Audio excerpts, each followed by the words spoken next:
अस्सलाम वालेकुम my brother and sisters. आज हम ऑर्डर 21 कर रहे हैं एग्जीक्यूशन, और आज हम प्रीसेप्ट करेंगे। और ये आपने ऑलरेडी भी पढ़ा हुआ है, और ये कोई इतना मुश्किल भी नहीं है, ईजीएस्ट टॉपिक है। लेकिन मैं फिर भी इसको जल्दी से जो है वो गो थ्रू करूँगा। आज हमारा 63 नंबर लेक्चर है। आप मेरे लिए दुआ कीजिएगा। थैंक यू, वो सो मच, शुक्रिया। अच्छा, आज मैं आपको लेक्चर तो करवाऊँगा ही करवाऊँगा। आपको ये भी बताऊँगा कि मैं सीपीसी कैसे तैयार करता हूँ और आपको पढ़ाता हूँ। इसलिए ताकि आप खुद करें। आप सर बाबर की तरफ ना देखें, आप किसी और मेंटोर की तरफ ना देखें, किसी और टीचर की तरफ ना देखें। आपके अंदर इतना कॉन्फिडेंस आ जाए कि आपको लगे यार मैं अब खुद कर सकता हूँ। आपको लगे जिस दिन आपके अंदर मैं आ गई ना, मैं कर सकता हूँ, मुझे किसी की ज़रूरत नहीं है, उस दिन इंशाल्लाह आपके हालात बदल जाएँगे, ठीक है? तो मैं आपको बताता हूँ। अब मैंने आपको ये टॉपिक पढ़ाना था ना, प्रीसेप्ट। तो सबसे पहले मैंने ये सोचा कि भई मेरे रिसोर्सेज़ क्या होने चाहिए जहाँ से मैंने तैयारी करनी है, ठीक है? तो सबसे पहले मेरे माइंड में ख़्याल आया बेरेक्ट, तो मैंने बेरेक्ट अरेंज कर लिया, ठीक है? अच्छा, आपके पास तो हार्ड फॉर्म में होगा, मैं तो सॉफ्ट फॉर्म में चलता हूँ। मैं अक्सर आपको कहता हूँ कि लैपटॉप आपकी ज़रूरत है, किसी तरीके से एक लैपटॉप और एक इंटरनेट का कनेक्शन जो है ना वो अरेंज कर लें। तो मैंने सबसे पहले क्या किया, मैंने ये बेरेक्ट अरेंज कर लिया। ये मेरे पास अपडेटेड बेरेक्ट है, आपको भी दिया हुआ है इसका, ठीक है? वो आ गया मेरे सामने। फिर मैंने सोचा और कौन से सोर्सेज हो सकते हैं। मेरे माइंड में आया कि अल्लाह के बंदे, high court rules and order, तो मेरे पास उसकी भी सॉफ्ट फॉर्म थी। मैंने वो भी अपने सामने खोल ली, वो भी मैंने अपने सामने जो है वो क्या कर लिया, उसको ओपन कर लिया। फिर मेरे जहन में आया कि मैंने आप लोगों को बताया हुआ है कि सीपीसी में साथ में एक कमेंट्री की बुक है आमिर रज़ा की, तो वो मेरे पास है, वो भी मैंने खोल ली। आपके लिए मैंने वो स्कैन करके ये सामने मैंने सेक्शन 46 जो है वो मैंने आपके सामने जो है वो मैंने रखा है, ठीक है? तो मैंने अपने रिसोर्सेज़ जो हैं, यानी बीइंग अ सोल्जर, मैंने लड़ने के लिए अपने हथियार क्या कर लिए, पूरे कर लिए। और मैंने अक्सर आपको ये कहा है कि बच्चों, कि कहाँ से तैयारी करनी है और किन पैरामीटर्स के ऊपर करनी है, ये आपकी 50% सक्सेस है। ये आपकी 50% सक्सेस है, ठीक है? तो अब मैंने इस तरह से ये चीज़ों को क्या कर लिया, अरेंज कर लिया। तो अब मैंने उनको गो थ्रू कर लिया। अब मैं आपको जो है वो पढ़ाने लगा हूँ, ठीक है? अच्छा, प्रीसेप्ट के बारे में मैं आपको पहले जनरली बताऊँगा, फिर मैं आपको रीडिंग करवा दूँगा। प्रीसेप्ट एग्ज़ीक्यूशन नहीं होती, ठीक है? स्ट्रिक्टो सेंस ये एग्ज़ीक्यूशन नहीं होती। देखिए, जो ट्रांसफ़र सॉरी प्रीसेप्ट, स्ट्रिक्टो सेंस ट्रांसफ़र ऑफ एग्ज़ीक्यूशन नहीं होती, ये कहना चाह रहा था। ये नहीं कहना चाह रहा था कि प्रीसेप्ट एग्ज़ीक्यूशन नहीं होती, sorry, precept transfer of execution नहीं होती, ठीक है? क्योंकि जो ट्रांसफ़र ऑफ एग्ज़ीक्यूशन होती है, उसमें तो पूरी की पूरी फ़ाइल ही ट्रांसफ़र हो जाती है ना ट्रांसफ़री कोड को, लेकिन प्रीसेप्ट में ऐसे नहीं होता, ठीक है?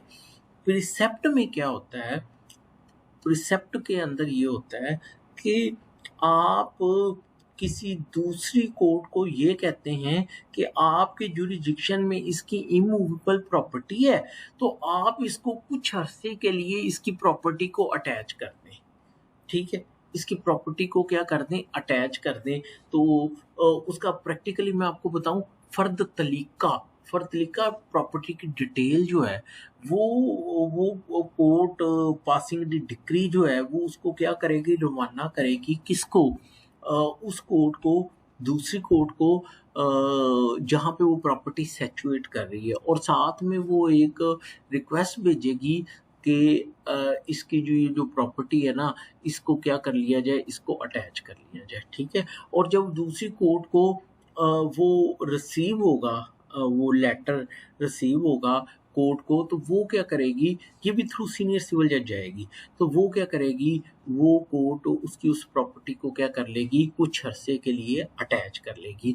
इस चीज़ को, इस कॉन्सेप्ट को बोला जाता है प्रीसेप्ट। क्या बोला जाता है?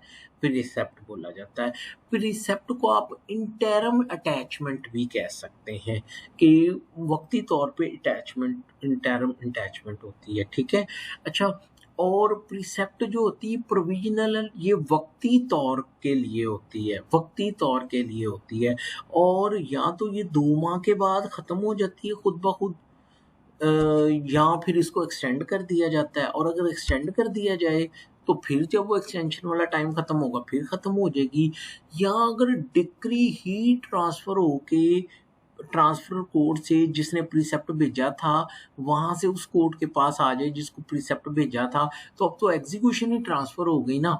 तो अब प्रीसेप्ट का काम खत्म हो गया, प्रीसेप्ट खत्म हो गया। अब वो जो कोड जो जिसको ट्रांसफर होगी डिक्री, अब वो अपने तरीके से उसको क्या करेगा, उसको एग्जीक्यूट करवाएगा। तो होप कि आपको मेरी बात की जो है वो समझ आ गई। अच्छा, एक बड़ी अहम बात प्रीसेप्ट के बारे में बता दूं कि प्रीसेप्ट के लिए जिसको प्रीसेप्ट भेजा जाना है, जिसको देखे ना, जिस जहाँ पे प्रॉपर्टी सेचुएट हो रही है वहाँ पे जजेस फर्स्ट क्लास में होंगे, सेकंड क्लास में होंगे, थर्ड क्लास में होंगे। तो वहाँ पे जिस जज को जाना है उसकी कंपिटेंसी का भी होना ज़रूरी है। यानी अगर एक दावा जो डिग्री हुआ जिसका प्रीसेप्ट जाना है वो अगर फर्स्ट क्लास सुन सकता था, तो उसकी एग्जीक्यूशन भी, अगर प्रीसेप्ट भी जा रहा है उसकी एग्जीक्यूशन भी फर्स्ट क्लास ही सुनेगा। और जिसको प्रीसेप्ट जा रहा है उसका भी फर्स्ट क्लास होना ज़रूरी है। यानी कंपिटेंसी ऑफ द कोर्ट जो है, जिसको प्रीसेप्ट जा रहा है वो बहुत जो है वो जो है वो उसको देखा जाना जो है वो बड़ा अहम है। तो इट्स ऑल अबाउट प्रीसेप्ट। अच्छा, प्रीसेप्ट के बारे में आपके ज़हन में जो थॉट्स आएंगी सबसे पहले वो ये आ सकती है, what is precept, what is precept. अच्छा, what is objective of precept, precept का जो है वो ऑब्जेक्टिव क्या हो सकता है। ठीक है, ये आपके माइंड में एक बात आ सकती है। ये मैं एग्जाम पॉइंट ऑफ व्यू से बता रहा हूँ। ठीक है, अगर आप अपना स्केच खुद बनाएंगे ना, आउटलाइन माइंड में खुद बनाएंगे, तो याद नहीं करनी पड़ेगी, याद नहीं रखनी पड़ेगी, और कभी भूलेगी भी नहीं आपको। ठीक है, फिर एक और हो सकता है, हु कैन सेंड प्रिसेप्ट। ठीक है, फिर to whom precept can be sent. ठीक है, ये हो गया। फिर इसके अलावा और क्या होना हो सकता है जी, हाँ जी, who can send precept to home precept can, अच्छा जी, life life span of precept. ठीक है, या इसको इस तरह भी कर लेते हैं, टर्मिनेशन ऑफ प्रीसेप्ट कि ये कब वो क्या कहते हैं, टर्मिनेशन या डिटर्मिनेशन कब इसका जो है वो जो है इसका जो है वो एंड होगा। ठीक है, अच्छा, फिर उसके बाद जो है और इसमें परसेप्ट क्या है, इसका ऑब्जेक्टिव क्या है, कौन कर सकता है। फिर एक और हो सकता है, एक्सटेंशन ऑफ प्रीसेप्ट। ठीक है, फिर इसके अलावा और क्या हो सकता है जी, अच्छा, फिर ये है mode of invoking provision of section 46। 46 जो सेक्शन है प्रीसेप्ट का, वो कैसे इन्वोक होगा, क्या एप्लीकेशन के ऊपर होगा, या कोर्ट सो मोटो कर सकती है, या दोनों काम हो सकते हैं। ठीक है, तो सिर्फ अपाउंट एप्लीकेशन हो सकता है, नहीं हो, मैं वैसे लिख रहा हूँ। फिर हम इसको पढ़ते हैं तो आपको समझ आती चली जाएगी। और अच्छा, फिर एक बहुत इम्पोर्टेंट है, documents to be annexed to be annexed to the order of precept। तो उसके साथ जो है कोर्ट ने जो प्रीसेप्ट का भेजना है वो क्या कहते हैं, ऑर्डर जाना है, उसके साथ कोर्ट ने कौन कौन से डॉक्यूमेंट जो है वो उसके साथ जो है वो क्या करने हैं, वो अनेक्स करने हैं। तो ये चीज़ें आपके माइंड में जो है वो आएंगी, और इनका जवाब आपको मिलेगा जब हम इसको पढ़ना शुरू करेंगे। ठीक है, तो लो जी, हम इसको पढ़ना शुरू करते हैं। अच्छा, एक मज़े की बात बताऊँ आपको, ठीक है, ये सीपीसी हो गई या high court rules and order हो गए, मैं अगर मुझे ये पता ही नहीं है प्रीसेप्ट की प्रोविजन क्या है, तो मैं क्या करूँगा, मैं तो 2 दिन जो है वो high court rules and order ही पढ़ता रहूँगा कि 2 दिन high court rules and order ही पढ़ता रहूँगा कि प्रीसेप्ट का टॉपिक है। उसकी बजाय मैंने क्या किया है, सॉफ्ट कॉपी खोल ली, मैंने उसके अंदर टॉपिक ऑप्शन लगाया प्रीसेप्ट का, ये देखें।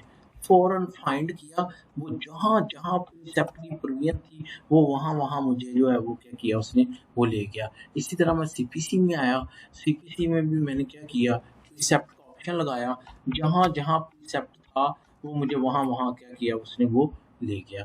तो दिस इज़ द थिंग कि जो मैं आपसे कह रहा था कि कि सॉफ्ट कॉपी के अंदर सर्च करें और चीज़ों को जल्दी फाइंड आउट करें, ठीक है? Precept upon the application of the decree holder, ये how to invoke the provision of section 46 upon application, court so मोटू नहीं कर सकती, ठीक है? कोर्ट उसकी रिक्वेस्ट के ऊपर करेगी। upon the application of the decree holder, the court which pass the decree, लो जी, who can issue precept, who can, the court which pass the, यानी कोर्ट पासिंग द डिक्री। तो क्लियर हो गया, आपको पेपर में प्रपोजिशन आ सकती है, क्या ट्रांसफरी कोर्ट प्रीसेप्ट इशू कर सकती है? तो आपका जवाब होना चाहिए नो। क्यों? सिर्फ क्योंकि लॉ के अंदर लिखा है कि कोर्ट पासिंग द डिक्री, सिर्फ वो जो है वो क्या कर सकती है, प्रीसेप्ट को क्या कर सकती है, वो इशू कर सकती है, ठीक है? which pass the decree whenever it think fit, issue a precept to any other court which would be competent to execute such decree to attach any property belonging to the judgment debtor and specified in this precept। लो जी, एक चीज और आ गई, क्या कि वो court जिसको भेजा जा रहा है उसको कॉम्पिटेंट होना चाहिए कि वो भी डिक्री को एग्जीक्यूट करने की कॉम्पिटेंसी रखता हो। ये ना हो कि एग्जीक्यूशन फर्स्ट क्लास ने डील करनी हो और वो जज जो है वो क्या हो, वो फर्स्ट क्लास हो। और अगली जो चीज़ है वो ये है कि प्रीसेप्ट के अंदर जो प्रॉपर्टी है उसको भी क्या किया जाएगा, उसको स्पेसिफिकेशन, प्रीसेप्ट का इंग्रेडिएंट लिख लें आप कि इंग्रेडिएंट है कि उसमें प्रॉपर्टी की स्पेसिफिकेशन होगी, ठीक है? डन, समझ आ गई मेरी बात की, ठीक है? तो ये चीज आ गई। Court to which a precept is sent shall proceed to attach the property in the manner prescribed in regard to attach the property in execution of the decree। अब जिस कोर्ट को प्रिसेप्ट किया गया है वो बिल्कुल ऐसे ही अटैचमेंट की प्रोसीडिंग करेगी जैसे कि एक एग्जीक्यूशन में कोर्ट पासिंग द डिक्री उसको क्या करता है, एग्जीक्यूट करता है। अब डिटर्मिनेशन उसकी आ रही है, provided that no attachment under precept shall continue for more than 2 month, 2 month से ज्यादा उसकी नहीं हो सकती limit, life span, unless the period of attachment is extended by an order of the court which pass the decree, unless कि वो court उसको extend करे जिसने वो डिक्री पास की है, और unless before the determination of such attachment the decree has been transferred to the court, या 2 माह पूरे होने से पहले पहले या एक्सटेंडेड टाइम पूरे होने से पहले पहले क्या हो कि वो जो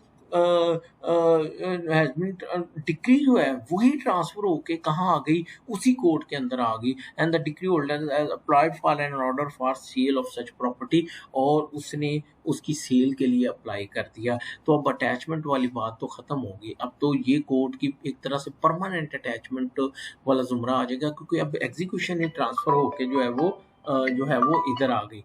तो होप के आपको मेरी बात की जो है वो समझ आ गई है। तो ये था वो जो है वो सेक्शन जो था 46, और आप इसके वो इंग्रेडिएंट्स भी बना सकते हैं, सब कुछ कर सकते हैं। अच्छा, अब high court rules and order में प्रीसेप्ट के बारे में क्या लिखा है? Upon the application by the decree holder, the court which passes a decree may issue a precept to another court to attach the judgment debtor property when this course is convenient, provided that the court to which the precept is issued is competent to execute the decree। बशर्ते कि वो court भी competent हो जिसको वो जो है वो प्रीसेप्ट जो है वो भेजा गया है। तो होप कि आपको इस बात की जो है वो समझ आ गई। अच्छा, इसके एंड पे ना प्रीसेप्ट, इसके एंड पे अपेंडिक्स एंड पे दिया हुआ है एक ये सीपीसी जो है ना, इस पे अपेंडिक्स ई देखिएगा, और इस ये एग्जीक्यूशन से रिलेटेड शो काज का स्पेसिमन, ये नंबर 2 पे देखें, प्रीसेप्ट के बारे में वो जा रहा है, जो अगली कोर्ट को ऑर्डर जाना है वो क्या जाएगा, upon hearing the decree holder it is order that the precept be send to the court of this at district आ गया under section 4 with direction to attach the property specified in the annex schedule. ये फर्क तरीका की बात हो रही है, प्रॉपर्टी की डिटेल जानी है। And to hold the same pending and to hold the same pending an application which may be made by the decree holder for execution of the decree। तो ये अगली कोर्ट को भेजा जा रहा है कि आप इसकी प्रॉपर्टी को क्या कर दें, अटैच कर दें, और जब तक कि इधर एग्जीक्यूशन जो है वो पेंडिंग है। तो ये एंड पे क्या दिया हुआ, उसका एक स्पेसिमन भी जो है वो दिया हुआ है। अभी मैंने किसी कोर्ट से मंगवाया है, ये देखिए ये मैंने प्रैक्टिकली आपको दिखाने के लिए, ये ज़ारा फ़याज़ साहबा की तरफ से जा रहा है थ्रू सीनियर सिविल जज साहब, और ये यानी एक सीनियर सिविल जज साहब के थ्रू जो है भावलपुर के सीनियर सिविल जज साहब के थ्रू विहाड़ी के सीनियर सिविल जज साहब को जा रही है वो रिक्वेस्ट, किसकी, अटैचमेंट प्रीसेप्ट की रिक्वेस्ट जा रही है, और प्रॉपर्टी उसके अंदर स्पेसिफाई की हुई है, और साथ में जो डॉक्यूमेंट अनेक्स किए हैं वो क्या है, attested copy of the judgment and decree, certificate of non satisfaction, और शेड्यूल ऑफ द प्रॉपर्टी या फर्क तरीका। थर्ड नंबर पे वो भी लगना है, फर्क तरीका भी लगनी, मैंने आपको दिखाई हुई है। और ये कोर्ट की फाइल का ऑर्डर है जिसमें कोर्ट ने ऑर्डर किया है कि मैं जो है इसको जो है प्रीसेप्ट भेज रही हूँ किसके पास, अगली कोर्ट के पास। तो it was all about today lecture precept. Comment कीजिएगा, मुझे ज़रूर बताइएगा। Thank you so much. Allah हाफिज़।